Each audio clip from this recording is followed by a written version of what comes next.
Yeah, that is the most developed sector in China, I may say. You will see that not only in Rwanda but worldwide, you will find that Chinese companies, they are very involved in the infrastructure sectors of the world. So the infrastructure development in China is at high level.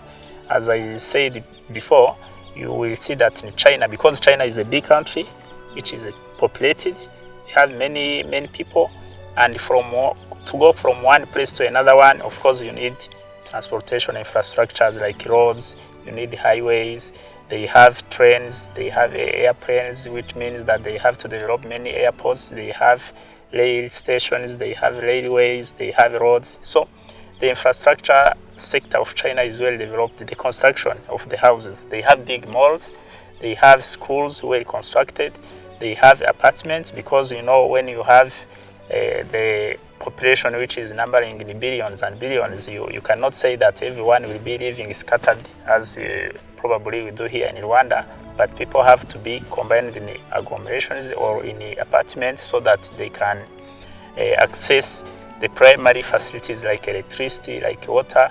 It's easier for them. So the infrastructure sector of China is well developed, and I think is the most developed worldwide. First of all, China was very open to other countries. It welcomed me in 2002, and I was just a young boy from Rwanda. And there are many countries, actually. When I arrived, I could realize that many countries were there with the same possibilities to pursue their studies as I had. And we were very much impressed by the infrastructure on the site. And once you see, then you know what to recommend when you go back to your home.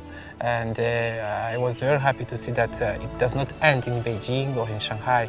There's always possibilities to have it back in your own country and at the same standard. So when students graduate from China, they don't lose the connection that they had. So slowly they keep in touch with their professors, their universities, their friends. And before you know it, you start seeing the same infrastructure that you have seen in China rising in Rwanda.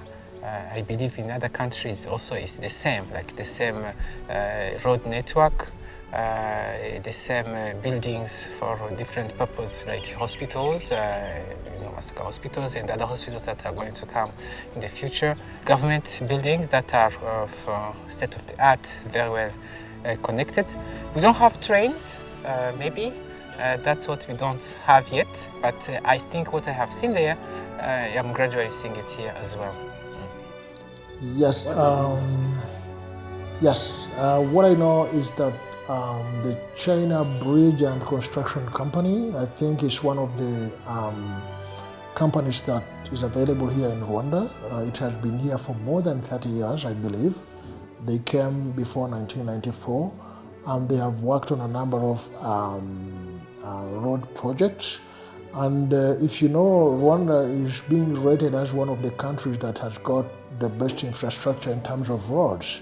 And the best contractor we've had is the Chinese construction companies. If you see the most recently completed road on Kichukiro, if you see the roads at Sonatube, in the city center, and even up country. So I think most people know that we've had the Chinese construction companies that have constructed roads and made them as beautiful as they are. I think, yeah, you know, Kigali City is one of the most beautiful cities in Africa, especially also that they are clean. But the cleanliness also goes with the level of the roads that we have paved roads, we have tarmac roads that have been constructed by Chinese companies. I think this is a good contribution to the cooperation between the two countries.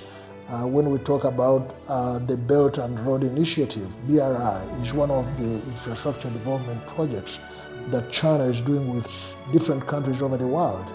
And of course, we see that there are tangible benefits in the cooperation between Rwanda and China in that direction.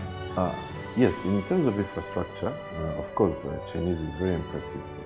I was there when the first high-speed railway was built, and there is a Chinese saying that if you want to develop, first build road. So I think Chinese involvement in the infrastructure development in Rwanda is very key, to the development of this country. Most of the roads in Kigali, most of the roads crisscrossing the country are built by the Chinese companies that I'm very familiar with. So I think, in fact, the contribution of Chinese companies in Rwanda's development is most heavily felt in the infrastructure industry.